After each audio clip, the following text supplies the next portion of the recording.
गंगाधर एक भोला भाला सीधा साधा व ईमानदार किसान था। गंगाधर मुंशीराम सेठ के यहाँ पर काम किया करता था। सुबह होते ही हर रोज गंगाधर मुंशीराम के यहाँ पर काम के लिए निकल जाता था। वहीं पर मुंशीराम हर रोज गंगाधर को डांटता ही रहता था। इस बार भी गंगाधर तुम बहुत ही लेट आए हो। हर रोज का तुम्हारा बहाना हो गया है। ये नहीं वो नहीं ऐसा वैसा बस बहाना ही बनाते रहो। तुम्हारे ऊपर कितना कर्ज हो गया है और उसका ब्याज कितना है तुम्हें पता भी है। मुझे पता है सेठ जी, ये सब आप ही जोड़ते हो। मुझे तो आप पर पूरा विश्वास है कि जो आप जोड़ते हो वहाँ सही ही जोड़ते होगे। जो भी हो मैं आपका कर्ज सब चुकता कर दूंगा। गंगाधर को यह बात बिल्कुल नहीं पता थी कि मुंशीलाल सेठ बहुत ही लालची था। वहाँ ब्याज पे ब्याज जोड़े जा रहा था और गंगाधर से काम करवाए जा रहा था। मुंशीराम सेठ मन ही मन सोचता है, अरे वाह, इस किसान को तो मैं आसानी से ठग रहा हूँ। मेरे यहाँ पर काम का काम भी हो रहा है, पैसा का पैसा भी आ रहा है और इसका ब्याज त्याज जोड़कर इससे पैसे भी लूट लूँगा। मुझे तो मज़ा ही है, इस उल्लू को पागल बनाने में बड़ा ही मज़ा है। मुंशीलाल बहुत ही लालची था और वहाँ गंगाधर को बहुत ही बड़ा बेवकूफ़ समझता था। वहाँ हमेशा गंगाधर को हर साल बेवकूफ़ ही बनाता था और कहता था, इस साल भी तुम्हारा ब्याज पे ब्याज लगाकर 3 लाख हो गए हैं और 3 लाख रुपए तो तुम्हारे 4 साल में चुकता होंगे। तब तक तो तुम्हारा ब्याज और भी बढ़ जाएगा। गंगाधर, तुम तो जिंदगी भर के लिए मेरे नौकर ही बनकर रहना, क्योंकि तुम्हारा ब्याज तो उतरने का नाम ही नहीं ले रहा। अरे सेठ जी, ऐसा कैसे हो सकता है? मैं आपके यहाँ पर 10 साल से काम कर रहा हूँ और मैंने 1 लाख ही तो रुपए उधार लिए थे, वो अभी तक चुकता ही नहीं हो रहे हैं। मुझे समझ ही नहीं आ रहा कि मेरे साथ ये क्या हो रहा है। अरे तुम्हें क्या लगता है कि मैं झूठ बोल रहा हूँ? मैं जो भी कह रहा हूँ सच कह रहा हूँ। मुझे कोई आदत नहीं है झूठ बोलने की। समझ आया या नहीं? हाँ सेठ जी, वो तो मुझे पता है, लेकिन अब मैं ना ज़्यादा काम नहीं कर सकता, क्योंकि है ना मेरे हाथ पैर अब काम नहीं करते। तो सेठ जी, मैं यही चाहता हूँ कि आपका ब्याज जल्दी से जल्दी चुकता कर दूँ। अरे तो ब्याज चुकता करना है तो करो, मेरे पैसे लाकर दे दो और तुम्हारा ब्याज त्याज सब चुकता हो जाएगा और तुम काम से भी निकल जाना। फिर तुम्हारा जो मन करे वहाँ करना। गंगाधर बहुत ही गरीब था। उसकी पत्नी का नाम मोना था। मोना बेहद ही समझदार थी और वह हमेशा भगवान को पूजती थी। उसे यही लगता था कि उसका पति बहुत ही मेहनती और जल्दी उनका कर्जा माफ़ हो जाएगा। लेकिन जैसे ही उसका पति गंगाधर उसके पास आता है तो कहता है, तुम्हें पता है मोना, आज सेठ जी ने क्या कहा है कि ज़िंदगी भरी मैं उनका नौकर रहूँगा, क्योंकि मेरे ऊपर इतना ब्याज है कि वह चुकता होने का नाम ही नहीं ले रहा।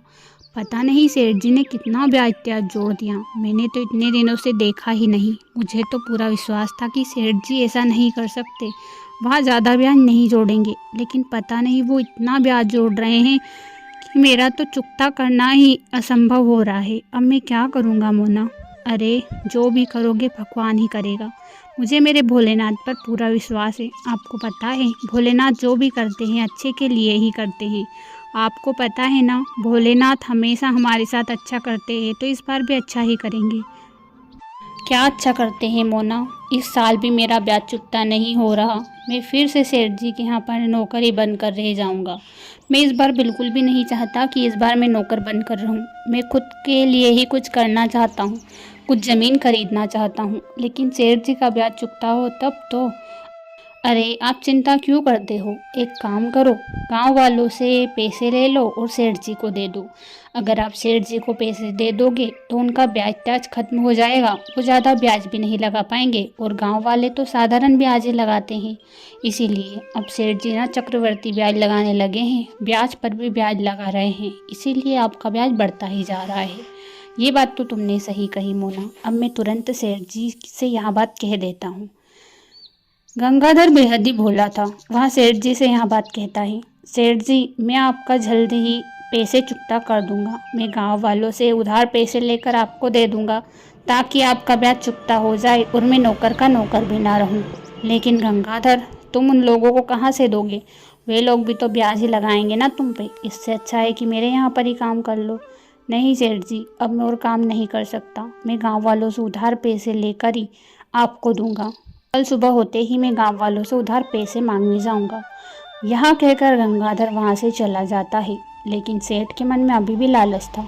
अरे, ये इंसान तो मेरे ऊपर भारी पड़ रहा है। गांव वालों से पैसे उधार लेगा और गांव वाले इसे पैसे दे देंगे तो मुझे तो नुकसान हो जाएगा।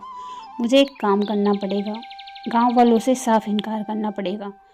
सेठ मुंशीलाल सारे गांव वालों से कहता है कि गंगाधर बहुत ही बेईमान है। उसने उसका काम छोड़ दिया और ब्याज का ब्याज भी खा गया और पैसे भी नहीं दिए, जिससे गांव वाले गंगाधर को पैसे नहीं देते। सुबह होते ही गंगाधर जैसे ही गांव वालों से पैसे लेने जाता है। तुम्हें पता है, मुझे कुछ पैसों की ज़रूरत है। अगर तुम उधार दे दोगे तो तुम्हारा बड़ा ही एहसान होगा। अरे गंगाधर, तुम तो सारे गांव में चर्चित हो। तुम बहुत ही लुटेरे किस्म के इंसान हो। सेठ जी का पैसा खाकर बैठे हो और उनका काम छोड़ना चाहते हो, इसीलिए हमसे पैसे ले रहे हो और किसी दिन हमारे पैसे भी खा जाओगे। क्या भरोसा है तुम्हारा? हम तो तुम्हें पैसे नहीं देंगे। गंगाधर जिस इंसान से भी पैसे लेने जाता है वहाँ उसे साफ इनकार कर देता है कि वहाँ उसे पैसे नहीं देगा। गंगाधर उदास मन से अपनी पत्नी के पास लौटता और कहता है, सारे गांव वालों ने मुझे पैसे देने से इनकार कर दिया। कहते हैं कि मैं लुटेरा हूँ, लूटता हूँ और सेठ जी को लूट लिया। इसीलिए तुम्हें बताओ, मैंने इतने दिनों से सेठ जी के यहाँ पर काम किया, लेकिन सेठ जी ने सारे गांव में यहाँ ढिंढोरा पीट दिया कि मैं बहुत ही लुटेरा हूँ। मेरे 10 साल की मेहनत तो कोई काम नहीं आई। ये 10 साल अगर मैं दूसरे काम में लगाता तो शायद मैं ज़्यादा खुश रह पाता। आप सही कह रहे हो जी। अब तो चाहे जो भी हो जाए, आप सेठ जी के यहाँ पर काम नहीं करोगी। मुंशीलाल तो है ही बेईमान हमेशा से। लेकिन मैं अगर आपसे कहती तो आपको लगता, लेकिन मैं आपसे कहती भी किस मुंह से, क्योंकि हमारे पास तो उनके अलावा कोई काम ही नहीं था, इसीलिए। लेकिन अब चाहे जो भी हो जाए, मैं कुछ काम कर लूँगी, लेकिन आप मुंशीलाल सेठ के यहाँ पर काम नहीं करोगी। अब तो मोना ने भी ठान लिया था कि उसके पति को कर्ज मुक्त कराना है। दूसरे दिन सुबह होते ही मोना कहती है, आज मैं जंगल में लकड़ियाँ लेने के लिए जाऊंगी और जंगल से कुछ लकड़ियाँ ले लूँगी, जिससे ना लकड़ियाँ बाजार में बिक जाएगी और वही लकड़ियों से पैसे आएंगे और आप सेठ जी के पैसे दे देना। मोना, कैसी बातें कर रही हो? लकड़ियाँ क्या 3-4 लाख में बिक जाएगी क्या? तुम फालतू में पसने के लिए जा रही हो। मुझे नहीं लगता कि लकड़ियों से कुछ होगा। मुझे अपने भोलेनाथ पर पूरा विश्वास है, वो हमारा साथ इस बार ज़रूर देंगे। कब साथ देंगे मोना? मुझे तो रास्ता ही नज़र नहीं आ रहा कि क्या होगा और क्या नहीं। आप चिंता मत करो, मैंने कहा ना कि इस बार भोलेनाथ साथ देंगे। यहाँ कहकर मोना जंगल के लिए रवाना हो जाती है। जंगल में जाते ही मोना को एक राजा दिखाई देता है। राजा को देखकर मोना हैरान थी, क्योंकि पहली बार किसी राजा को वहाँ सामने देख रही थी। वहाँ राजा के पास जाती और कहती है, महाराज, आप इस जंगल में आप किस राज्य के महाराज हो? अरे, तुम्हें नहीं पता, तुम्हारे गांव के पास एक नगर है, उसी का मैं राजा हूँ। सबका भला करता हूँ।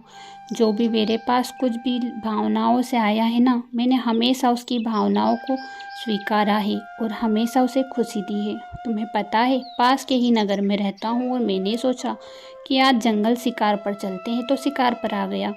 अरे महाराज, मैंने पहली बार किसी राजा को मेरे सामने देखा है। सुना तो मैंने पहले कई राजाओं के बारे में था, लेकिन पहली बार आपको देख रही हूँ। हाँ, पहली बार ही तो देखोगी ना, क्योंकि मैं पहली बार इस जंगल में आया हूँ। इससे पहले कभी भी इस जंगल में नहीं आया।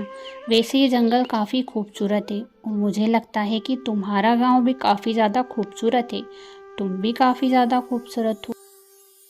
हाँ महाराज, पास में ही हमारा गांव है, बेहद ही ज़्यादा खूबसूरत है। मैं तो जंगल में लकड़ियाँ लेने के लिए आई थी। अरे, लेकिन तुम्हें लकड़ियों की क्या ज़रूरत है? तुम्हारे गांव में लकड़ियाँ नहीं हैं क्या, जो इस जंगल में, वो भी खतरनाक जंगल में लकड़ियाँ लेने आई हो? नहीं महाराज, ये लकड़ियाँ मैं खुद के घर के लिए नहीं ले जा रही, बल्कि ये लकड़ियाँ मैं बेचने के लिए ले जा रही हूँ। ये लकड़ियाँ मैं बाज़ार में बेचूंगी तो मुझे मुनाफा होगा और इस मुनाफे से हम सेठ का कर्ज चुकता कर देंगे। अरे, किस सेठ का कर्ज चुकता करने की बात कर रही हो तुम? अरे, क्या बताऊं महाराज, मेरे पति कई सालों से एक मुंशीलाल सेठ के यहाँ पर काम करते हैं, लेकिन मुंशीलाल सेठ से उन्होंने एक बार कर्ज ले लिया। उस कर्ज के ऊपर इतना ब्याज चढ़ा दिया उस सेठ ने कि अभी तक चुकता ही नहीं हो पा रहा। इस साल मेरे पति ने सोचा कि ब्याज चुकता हो जाएगा, कर्ज चुकता हो जाएगा तो वहाँ नौकर का काम छोड़ देंगे, लेकिन सेठ ने तो इतना ब्याज बढ़ा दिया कि वह ब्याज सुनकर हम हैरान ही हो गए। लेकिन कैसे भी करके हमें उनका काम छोड़ना था, इसीलिए हमने सोचा कि कुछ ऐसा करते हैं जिससे हमें कुछ मुनाफा हो। मेरे पति ने तो इस काम को करने के लिए मना किया था, लेकिन मैंने हिम्मत नहीं हारी, क्योंकि मुझे अपने भगवान पर पूरा विश्वास है। वे हमेशा मेरा साथ देते हैं। अरे तुम्हारे भगवान पर तुम्हारे अरे तुम्हारे भगवान पर तुम्हें इतना विश्वास है तो उन्होंने तुम्हारे साथ कब अच्छा किया? तुम्हारा पति 10 साल से काम कर रहा है और फिर भी भगवान ने तुम्हारी मदद नहीं की। वो सेठ ब्याज पे ब्याज लगा रहा है, लेकिन फिर भी भगवान ने तुम्हारी मदद नहीं की। अरे तो क्या इसमें भगवान भागीदारी थोड़ी ही है? भगवान ने थोड़ी ही कहा था सेठ से कि तुम ब्याज लगाओ। वो तो सेठ के कर्म है, सेठ के कर्म सेठ भोगेगा। लेकिन मुझे पता है कि मेरे भगवान हमारे साथ ही है, इसीलिए तो इतने सालों से मेरे पति काम करते आए हैं और उनकी आंखें आज खुल गई। अगर भगवान नहीं होते तो शायद वो उसी यहाँ पर काम करते रहते। तुम्हें भगवान पर इतना विश्वास क्यों है? आखिर तुम इतना विश्वास करती हो जबकि तुम्हारे साथ तो इतना गलत होता है। मुझे भगवान पर पूरा विश्वास है, क्योंकि भगवान हमेशा हमारे साथ ही होते हैं। राजा ने कुछ लकड़ियाँ इकट्ठी की है। एक काम करना, ये लकड़ियाँ तुम्हारे घर ले जाना और कल मैं तुम्हारे घर पर आऊँगा। तुम्हें पता है ये लकड़ियाँ घर पर ही ले जाना, बाज़ार में बेचने के लिए मत ले जाना। अगर बाज़ार में बेचने के लिए ले गई तो तुम्हें काफ़ी ज़्यादा नुकसान होगा। लेकिन महाराज, इन लकड़ियों को घर में ले जाने से क्या फ़ायदा है? मेरे घर पर तो काफ़ी लकड़ियाँ हैं और अगर मैं बाज़ार में ले गई और बेच कर आई तो मेरा क्या नुकसान होगा? मेरी बात सुन लो जो कह रहा हूँ। अपने घर पर ये लकड़ियाँ ले जाना, फिर देख लेना क्या होता है। मोना कुछ समझ नहीं पाती है, लेकिन महाराज के कहने पर वहाँ लकड़ियाँ घर ले जाती है। मोना अपने पति से कहती है, आज एक महाराज से मिली मैं। महाराज बहुत ही तेजस्वी लग रहा था। मैंने पहली बार किसी महाराज को इस तरह से देखा। आपको पता है महाराज कितने विद्वान थे, और हाँ, उन्होंने मेरी सारी बातें भी सुनी। अरे अगर तुम्हें महाराज मिले थे तो तुम महाराज से कुछ कह ही सकती थी, जिससे वहाँ हमारी मदद कर सके। अगर वहाँ कुछ हमारी मदद कर देते तो हम सेठ जी का कर्ज चुकता कर देते। अरे आज से ऐसा कुछ भी नहीं कहा कि वहाँ हमारी मदद करे, लेकिन मैंने हमारी कहानी उन्हें ज़रूर सुनाई। वो बहुत ही खुश हुए थे। अरे वाह, ये तो अच्छी बात है, लेकिन उनसे कुछ बातें कह देती तो वह हमारी मदद भी कर देते। नहीं नहीं, हमें मदद की ज़रूरत नहीं है, हम खुद का कर्ज खुद ही चुकता करेंगे। लेकिन मुझे एक बात समझ नहीं आई। महाराज ने मुझसे कहा कि ये जो लकड़ियाँ हैं जो उन्होंने इकट्ठा की थी, उनको कहा कि तुम अपने घर पर ले जाना। अगर तुम घर पर नहीं ले गई तो इसमें तुम्हारा काफ़ी ज़्यादा नुकसान होगा। अब मुझे यह बात समझ नहीं आई कि आखिर महाराज ने ऐसा क्यों कहा कि यहाँ लकड़ियाँ घर पर ही ले जाना। बाज़ार में बेच आती तो मुझे फ़ायदा होता ना। अरे क्या बात कर रही हो? कहाँ है वो लकड़ियाँ जो महाराज ने तुम्हें दी थी? अरे वो लकड़ियाँ तो मैंने अपने रसोई घर में रख दी है, रसोई घर में जलाने के लिए, क्योंकि महाराज ने कहा था कि उन्हें घर पर ही ले जाना, इसीलिए। लेकिन मुझे इस बात का जवाब नहीं मिल पाया। तुमने उन लकड़ियों को देखा कि उन लकड़ियों के अंदर कुछ है तो नहीं? अरे लकड़ियों के अंदर क्या होगा? लकड़ियों का तो गट्ठा था, मैंने खुद ने देखा, सारी लकड़ियाँ ही थी। नहीं नहीं, मुझे कुछ अलग लग रहा है। एक काम करते हैं, हम देखते हैं कि आखिर उन लकड़ियों में ऐसा क्या है कि महाराज ने तुम्हें वहाँ घर ले जाने के लिए कहा।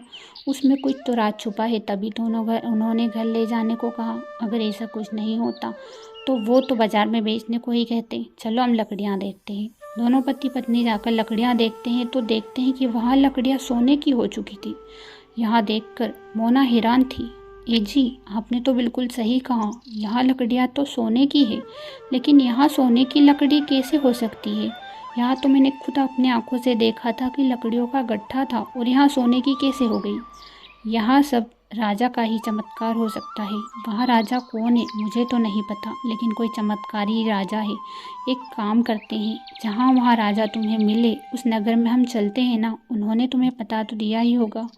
हाँ, उन्होंने मुझसे कहा था कि मैं पास के ही नगर में रहता हूँ और लोगों की मदद करता हूँ।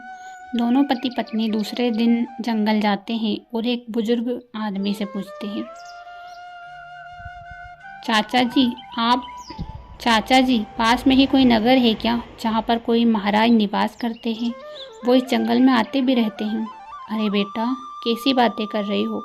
यहाँ पर दूर दूर तक कोई भी नगर नहीं है, और महाराज की क्या बात कर रहे हो? हमारे इस एरिए में तो कोई महाराज नहीं रहते। तुम्हें कब दिख गए महाराज जो महाराज की बात कर रहे हो? अरे चाचा जी, मैंने कल ही महाराज को देखा। महाराज मुझे मिले और इसी जंगल में थे। महाराज बहुत ही तेजस्वी दिखाई दे रहे थे और मुझे समझ ही नहीं आ रहा। उन्होंने तो कहा था कि पास में ही मेरा नगर है जहाँ पर मैं लोगों की मदद करता हूँ और काफ़ी ज़्यादा लोग मेरे पास आते भी हैं। बेटा, नगर तो कोई नहीं है, लेकिन पास में ही एक बड़ा सा भोलेनाथ का मंदिर ज़रूर है। उस मंदिर में जाकर तुम देख सकते हो, शायद वहाँ तुम्हारे भोलेनाथ ही हो जो तुम्हारी मदद करने के लिए आए हो। वहाँ मोना बहुत ही खुश हो जाती है और वहाँ फिर भोलेनाथ के मंदिर में जाती है और उन्हें धन्यवाद देती है। जिस तरह भोलेनाथ ने उनकी मदद की, भोलेनाथ सबकी मदद करे। थोड़े ही दिनों में दोनों पति पत्नी सेठ का कर्जा चुकता कर देते हैं और फिर खुद की ज़मीन खरीदकर उसी पर मेहनत करने लगते हैं। नगर के राजा वीर सिंह अपनी रानी मेनावती के साथ रहा करते थे। एक दिन की बात है जब राजा वीर सिंह शिकार पर जाने लगते हैं कि अचानक उन्हें उनकी पत्नी रोक लेती है। स्वामी, आप कहाँ जा रहे हो? मुझे अंदर डर लग रहा है। आप आज शिकार पर ना जाए तो अच्छा रहेगा। क्या बात कर रही हो रानी आप? मुझे शिकार पर जाना होगा। कई दिन हो गए हैं, मेरा मन शिकार पर जाने को कह रहा है, तो आप मुझे क्यों रोक रही हो? मुझे अंदर से डर लग रहा है राजन। आप अगर शिकार पर जाओगी तो कोई अनहोनी होगी। ये कैसी बातें लेकर बैठ गई हो? मैं इन बातों पर विश्वास नहीं रखता। आपको इन बातों पर विश्वास नहीं है राजन, लेकिन मुझे इन बातों पर विश्वास है। लेकिन ठीक है, मैं आपके लिए भगवान से प्रार्थना करूंगी। आपका मन है तो आप शिकार पर चले जाइए। रानी, आपको मुझे रोकने की कोई आवश्यकता नहीं है। अगर आप मना करोगी तो भी मैं शिकार पर जाऊंगा। राजा अपनी रानी की एक नहीं सुनता और शिकार के लिए निकल पड़ता है। वहाँ शिकार करते करते अचानक से देखता है कि उसे एक स्त्री नजर आती है। स्त्री बेहद साधारण थी लेकिन खूबसूरत भी थी। राजा उसे देखकर अचंभित हो जाता है। वहाँ उस स्त्री के पास जाता और कहता है, आप कौन हो और इस जंगल में अकेले क्या कर रही हो? मैं एक साधारण स्त्री हूँ, पास के ही गांव में रहा करती थी, लेकिन गांव वालों ने मुझे गांव से निकाल दिया। तब से ही मैं इस जंगल में रह रही हूँ राजन। लेकिन आप इस जंगल में अकेले क्या कर रहे हो? मैं अकेला हूँ क्योंकि मुझे शिकार पर आना था और शिकार पर मैं अकेला ही आता हूँ। मैं वीर हूँ और मेरा नाम राजा वीर सिंह है, तो मैं किसी से नहीं डरता, इसीलिए शिकार पर अकेले आता हूँ। मुझे खुद की चिंता नहीं है। वो तो साफ दिखाई दे रहा है राजन कि आपको खुद की कोई चिंता नहीं है, लेकिन मुझे लगता है कि आपको किसी को साथ में लाना था, क्योंकि हो सकता है आज का दिन आपके लिए अच्छा ना हो। ये क्या बातें कर रही हो आप इस जंगल में नई आई होगी, लेकिन मैं कई दिनों से इसी जंगल में आता रहता हूँ और मुझे इस जंगल में शिकार करना बेहद ही ज़्यादा पसंद है। हाँ राजन, मैं नई इस जंगल में आई हूँ, लेकिन आपको आज इस जंगल में नहीं आना था। लेकिन आप ऐसी बातें क्यों कर रही हो कि मुझे इस जंगल में नहीं आना था? आखिर इस जंगल में ऐसी कौन सी दिक्कत है कि मुझे इस जंगल में नहीं आना था? ऐसी कोई सी दिक्कत नहीं है राजन, बस ऐसे ही कह रही हूँ कि आपको इस जंगल में आज नहीं आना था। अरे, आप एक औरत हो, इसीलिए ऐसी बातें कर रही हूँ। मैं वीर सिंह हूँ, राजा वीर सिंह, किसी से नहीं डरता। वहाँ औरत उसे गुस्से भरी निगाहों से देखने लगती है कि राजा कहता है, आप मुझे ऐसे निगाहों से क्यों देख रही हो, जैसे कि मैं आपका बहुत ही बड़ा दुश्मन हूँ। ऐसी कोई बात नहीं है राजन कि आप मेरे दुश्मन हो। मेरी तो निगाहें ही ऐसी है। हर किसी को मैं ऐसी ही निगाहों से देखती हूँ, क्योंकि हर इंसान मुझे सिर्फ और सिर्फ दुश्मन ही नज़र आता है। लेकिन ऐसा क्यों है कि आपको हर एक इंसान दुश्मन नज़र आता है? शायद मेरी जो दुनिया है वो अलग दुनिया है, और वो दुनिया क्या है यह आप शायद ही जान पाओगे, इसीलिए आप ऐसी बातें कर रही हो। लेकिन आप मुझे बता सकती हो क्या कि आपकी दुनिया क्या है? मैं समझ नहीं पा रहा कि आप क्या बातें कर रही हो। मुझे लगता है कि आपको मेरे राजमहल चलना चाहिए, तब पता लगेगा कि डर क्या होता है, क्योंकि हमारे राजमहल में कोई नहीं डरता। वो तो मुझे पता है कि आपके महल में कोई नहीं डरता, लेकिन मेरे जाने के बाद हर कोई डरने लगेगा, यह बात आप जान लीजिए। लेकिन ऐसा आप में क्या है कि लोग आपके जाने के बाद डरने लगेंगे? वो मुझे नहीं पता, लेकिन मैं जो कह रही हूँ वो एक सत्य बात है और वो सत्य बात झूठी नहीं है, इसीलिए कह रही हूँ। राजा बोल बोल कर थक जाता है, इसीलिए वह कहता है, मुझे बहुत ही ज़ोरों की प्यास लगी है। मुझे लगता है कि मुझे पहले पानी पीकर आना चाहिए, फिर मैं आपसे वार्तालाप करूँगा। लेकिन हाँ, मैं आपको अपने महल ज़रूर ले चलूँगा और आपकी दुनिया को जानने की कोशिश करूँगा। लेकिन मुझे थोड़ा समय दीजिए, मैं अभी पानी पीकर आता हूँ। हाँ राजन, हाँ राजन, पेट भरकर पानी पी लीजिए। हो सकता है कि यहाँ पानी आपके लिए आखिरी पानी हो।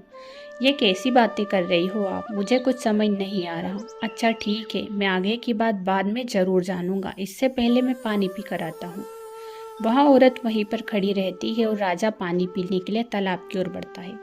जैसे ही वह तालाब की तरफ जाता है तो उसे एक बुजुर्ग औरत दिखाई देती है जो कहती है, राजन, आप इस जंगल में आज क्या कर रहे हो? आपको नहीं पता कि यह जंगल आपके लिए खतरे से खाली नहीं हो सकता। आपको यहाँ पर आज नहीं आना चाहिए था। ये कैसी बातें कर रही हो? वहाँ पर वहाँ स्त्री ऐसी बातें कर रही है और यहाँ पर आप ऐसी बातें कर रही हो। मुझे कुछ समझ नहीं आ रहा कि इस जंगल में आज ऐसा क्या है कि लोग ऐसी वैसी बातें कर रहे हैं। राजन, आप ये क्या कह रहे हो? कौन स्त्री है जो आपको जंगल में दिखाई दी? मुझे एक स्त्री जंगल में दिखाई दी। मैंने उससे काफ़ी देर तक वार्तालाप की, लेकिन वहाँ कुछ अजीब ही बातें कर रही थी, जैसे कोई अलग दुनिया की हो। वो खुद भी कह रही थी कि मैं अलग दुनिया की हूँ। मुझे तो कुछ समझ नहीं आ रहा था, लेकिन मुझे प्यास लगी, इसलिए मैं पानी पीने के लिए तालाब की तरफ आ गया।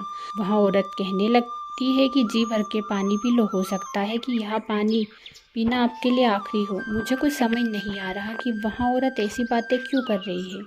राजन, आपको नहीं पता, वहाँ राजन, आपको नहीं पता, इस जंगल में हर अमावस्या को एक विषैली नागिन आती है और वहाँ किसी पुरुष का विष पीकर उसे मार डालती है। मुझे लगता है कि वहाँ विषैली नागिन आज आपको खत्म कर देना चाहती है। इसीलिए मैं कह रही हूँ कि आप इस जंगल से तुरंत भाग जाइए और उस नागिन के हाथ में मत आइए, वरना वहाँ नागिन आपको निगल जाएगी। यहाँ बात सुनकर राजा हैरान हो जाता है और मन ही मन डर भी जाता है। राजा को वहाँ सारी बातें सही लगती है, क्योंकि जिस तरह से वह औरत बातें कर रही थी, राजा को सब समझ आ जाता है कि वह औरत कौन है। राजा तुरंत ही जंगल छोड़कर महल चला जाता है और अपनी रानी को सारी कहानी सुना देता है। मैंने कहा था ना स्वामी कि आज मुझे अंदर ही डर लग रहा है। शायद मेरे प्रभु का ही इशारा था, लेकिन मेरे प्रभु की वजह से ही आज आपकी जान बच गई। यहाँ मुझे बड़ी ही खुशी हुई। आपको नहीं पता राजन कि इस दुनिया में ऐसा भी होता है। मुझे पहले से ही भय लग रहा था कि आज कुछ अनहोनी होने वाली है, लेकिन मेरे भगवान की कृपा से वह अनहोनी टल गई। इस बात की मुझे बहुत ही ज़्यादा खुशी है। हाँ रानी मैनावती, आपने बिल्कुल सही कहा। मैं पहले विश्वास नहीं करता था कि शायद ही इस दुनिया में ऐसी कोई चीज़ होती है, लेकिन आपकी वो बातें मुझे अभी भी याद है। और हाँ, मुझे उस विषैली नागिन से किसी स्त्री ने बचाया, लेकिन मैं नहीं जानता कि वह स्त्री कौन थी। शायद वह स्त्री भगवान के ही रूप में मुझे बचाने के लिए आई होगी। हाँ स्वामी, आप बिल्कुल सही कह रहे हो। आपके जाने के बाद मैंने शिव पार्वती की आराधना की थी और मुझे जो भय लग रहा था उसी के लिए प्रार्थना की थी कि आज कुछ अनहोनी ना हो। इसीलिए शायद भगवान ने ही आपको बचाया है।